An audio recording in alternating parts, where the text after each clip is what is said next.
Australia took a 1-0 Ashes lead against England at Edgbaston on Tuesday in one of the all-time great Test matches. Australian skipper Pat Cummins and Nathan Lyon put on a 55-run ninth wicket partnership to defy England and reach their target of 281. Australia's victory, which was the narrowest Ashes win in terms of wickets since 1907, saw the visitors exact some revenge for their 2-wicket defeat on the same ground in 2005. If you can, Steve, I know this is probably asking a little bit much, but how would you sum up that first test? Great Test match, wasn't it? I always forget between home Ashes series how sort of consuming they are, and how much that once they start, it's very difficult to concentrate on anything else because you have to follow them. You can try to get on with some work, but that's difficult. Sorry, bosses, I didn't do quite as much work between last Friday and Tuesday as I should have done. Great Test match, and could have gone right up to the last sort of couple of overs. It could have gone either way, couldn't it? You can't ask for more than that over 5 days. A lot of people are saying, England have lost. What should they do now? Should they have a whole different approach? And we'll perhaps come on to that in a second. But yeah, I think you've got to remember that it could have gone either way. It could easily have been England 1-0 up on Tuesday night if they got those last 2 wickets a bit quicker. So, yeah, if we have 5 matches like that, it's going to be a memorable summer, isn't it? We probably won't. We'll probably get a couple that are not as close as that, but just the latest in a long line of Ashes classics at home, isn't it? Well, I hope there aren't many more like that because it won't be good for the heart. Well, the first day of the test saw a daring declaration by England with the score at 393 for 8. Joe Root was well placed on 118 with 4 overs of the day remaining. Much in the press and on social media has been made of England's decision to declare on the first day, with some people saying that it was perhaps a bit premature. What did you make of the decision to declare, Mark? Was it pivotal or immaterial in the grand scheme of the game? And do you think the criticism that's from some quarters is justified towards the decision to declare? I don't think it's justified at all. I loved the decision. My brother, because I was on my way to London on Friday night, and my brother texted me. He said, "My God, we've declared," kind of thing. And I was just like, "Oh, I love that sort of thing." Yeah, because I looked, I thought, how long's left? There's probably about 3 or 4 overs. That's what opening batsman in the world wants to go in for 3 or 4 overs at the end of against someone like Stuart Broad and I can't remember who it was. I think it was Ollie Robinson who bowled in that bit. I loved it. And if he hadn't have done that, we probably wouldn't have got a result in the game. And if that game had finished a draw, it would have been quite that was a bit dull then. So I admire Ben Foakes for doing it, and I mean, he said I saw an interview he did with Nasser Hussain with, like, if they were 300 ahead on the last morning with loads of wickets in hand and that, would he declare? And he said, "Yeah, of course I would. I want to win a game. I want a result from a game." And that's what he was trying to do. He was trying to force the game, and if they'd won, everybody would be saying what a genius he is. So I don't think we can. I think it's harsh to criticise him on it. But I love it, and I love the whole idea of Bazball and just that not fear of losing, and that's what it is. And yes, they lost, but I mean, I sort of forgotten about the result really because it was just such a great test. I mean, I'm not someone like you, Matt, who gets all upset about the Australians but winning and that. But I just love it. I just thought it was an amazing occasion, and I can't wait till Lords now. Going back to the first test, Johnny Bairstow donned the gloves for England in the first test. The Yorkshireman impressed with the bat, hitting a runnable 78 in the first innings, but was less impressive in the field. And that's me being very polite.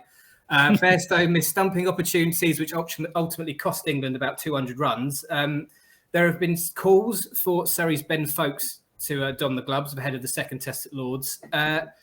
Steve, would you like to see Foakes behind the stumps for England next week? If so, who would you drop from the England team to accommodate the Surrey wicketkeeper? Because I think people have got very excited about the fact that Ben Foakes can get picked, but I don't think they've taken account that someone will have to be dropped. Yeah, it is a difficult one. I think it possibly, if I was the selector or the captain, which luckily for England I'm not. The one change I would make would be that I would bring in Foakes for the rest of the series. But I don't think I would want to drop Bairstow from the team because of the potential for big scores from him. Yeah. It wasn't that long ago he scored. What did he do? Did he score centuries in 3 successive tests or something like that. I can't remember the details now, but it would seem harsh, but maybe Harry Brook would be the one you'd have to leave out, which would be a shame because he's done okay, he's done well, and he, even in the second innings, he was pivotal to the lead that we got in the second innings. But if you were to take Brook out, put Bairstow in at 5, or put Stokes at 5, Bairstow 6, Foakes at 7, I just think if you've got Foakes behind the stumps, he clearly is the best wicket keeper for that team at the moment, and therefore, it's such an important position. I think you need him in there. I wouldn't, people are saying they'd make 3 or 4 changes to the England side. I wouldn't do that because I think, again, as I said before, we very nearly won that game, in which case you wouldn't probably be changing anything at all. But I think Foakes behind the stumps is one change I would make. Do you agree with that, Mark? I was convinced you were going to say bring James Vince in. Steve. Well, if England go 2 down, I will be saying that. Yeah, but I think no, you're right. I think Ben Foakes should be behind the stumps, and we forget he scored loads of runs for Surrey this year as well. Yeah, he's a good batsman. He is a class batsman as well. So it's going to sort of touch on what you were going to say next. Ask me about Moeen Ali. Because there's no way Moeen Ali can play in the next test. I personally don't think. You hear the horror stories of he's lost 7 layers of skin on his finger. I mean, it was clear if he was fully fit and got to bowl more overs than that, I think we probably would have won that test match. But I would drop Moeen Ali, and I would play without a specialist spinner. And I would use Joe Root. I mean, Joe Root's quality. He underused himself when he was captain, but all captains do that. They never bowl themselves. And we're going to find that with Ben Stokes. I know he's got the injury as well, but he won't bowl himself as much as he'll bowl himself when he needs to. But use Joe Root, drop Moeen Ali, bring in Ben Foakes, and then I think that's the team. The only other change I would probably think of is bringing in Mark Wood for one of the 3 seamers, because it is very one-dimensional to some extent. I mean, they're all quality bowlers. But I was going to ask you both, do you think the Moeen Ali gamble paid off? But as Mark touched upon there, he was massively impeded by that finger injury. As you said there, do you think he would have had more of an impact, Steve, if he hadn't been knackered with his finger? You would think so, wouldn't you? I mean, he took some, he actually bowled quite, considering he bowled quite well anyway. So I think the gamble was worth taking. It's a shame, isn't it, that that was seen to be the best option, and we haven't got a queue of other spinners waiting to push in, knocking on the door and trying to get in. There are a few contenders, but there are none that could say they were hard done by England turning to Ali. But I don't think he's going to play in the next test. Whether he then comes back after that, if his finger's okay, I don't know. It's not a bad shout to give Root the spinning duties, which allows you then to bring Foakes in. I think Moeen Ali did all that was expected of him, really. Scored a few runs as well, didn't he? It's difficult. You just don't want to make too many changes, I don't think, between tests at this stage and things. Well, there was another change that I saw online, which did kind of take me by surprise, but having looked at his stats in the first test, I can kind of see it. There have been calls in some quarters for Jimmy Anderson to maybe miss out the second test. He took just 1 wicket across the 2 innings, and Stuart Broad led the attack for England. What would you both put Anderson's quiet performance down to? And what do you make of some calls to drop him? I must admit, it was the first time I've ever seen him bowl, and he looks like he's in his 40s, if that makes any sense. It was disappointing, and that you could see that when they took that new ball in the final session there, what turned out to be the final session, and they gave it to Ollie Robinson. And I think I was listening to TMS at the time, and they noticed Jimmy Anderson talking to Ben Stokes, and they were speculating that he was saying, "You got to let Ollie bowl there with the new ball here, not me," kind of thing, because he clearly knew he wasn't bowling at his best. But it was, it's an interesting one, because you don't want dropping Jimmy Anderson. It doesn't sound right, but I think. Stuart Broad was fantastic, wasn't he? And seeing his knees pumping kind of thing is always great. But if you were going to change one of the bowlers, I think you would have to drop Jimmy and bring Mark Wood in for him, sort of thing. But it's a shame, really. I don't know what you put it down to, but like you said, he did start to look a little bit like his age was showing, which is a shame. But who knows? He could play, and I think he's got quite a good record at Lords. So Yeah, Well, he'll come good again. I think I would keep him in for Lords, but if he looks similar there, then it's time to bring Wood in his place. So you've got Wood, Broad, Robinson, which overall gives you a little bit more pace than Anderson, Broad, Robinson. But there have been times before where Anderson has looked as though we've seen the best of him, and then he's come back and he's had an amazing test.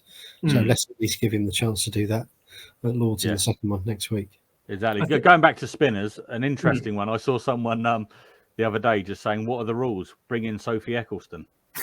I mean, if you saw her bowl yesterday in that Test match, she bowled fantastic at Trent Bridge. I mean, what are the rules? I don't know.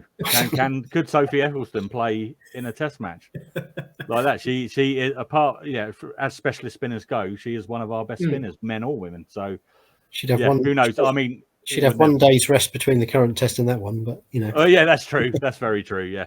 So, but I mean, it sounds silly to say, but it'd be interesting to find out what the rules actually were, sort of thing, because I've seen women and girls play in the Sussex Cricket League and that. So and they've done well and they've held their own.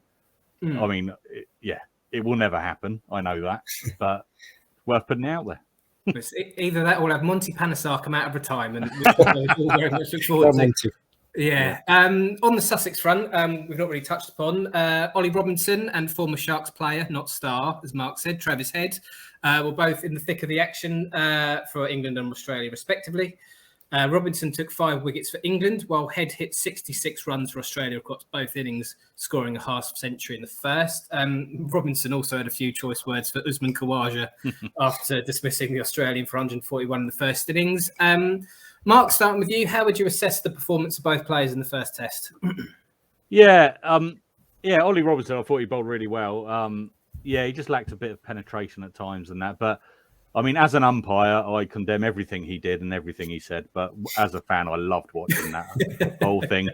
And just seeing it in the second innings as well, when he gave him a half volley. And what did he say? He said, "Oh, there was a nice half volley for you there." And he's like, "Oh," and Usman Khawaja said, "Oh, the field's up. That's why you're not a batsman." And that it's just great. It's great theatre, isn't it? I love it. But I thought they did well. And Travis Head, he looked good in the first innings, and gave them a bit of impetus, and actually probably hasn't got enough credit for keeping Australia in it at that point, because if he'd got out early in that first innings, it could have they could have capitulated then, and it could have been a whole different story. But it's fine margins everywhere in it, isn't it? But Ollie Robinson, I think he'll be looking to take more wickets at Lords, definitely. So Travis Head, he's one of those players that will turn in innings for Australia.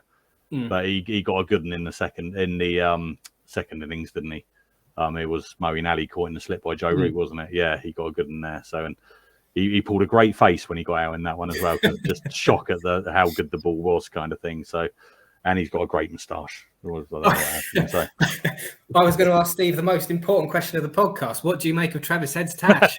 Well, I've said it all there, isn't it? I mean, this is where the analysis is needed. Now, what annoys me about Travis Head and Steve Smith is they both score more runs for Australia than they did for Sussex. Yes. Somebody needs to have a word with them and say, look, lads, you've got your priorities all wrong. You need to come to Sussex and get century after century after century. Then you need to go back to Australia, and that's just a practice for the next time you come to Sussex. So they're getting it all wrong. But let's hope that we can get them out cheaply at Lords anyway.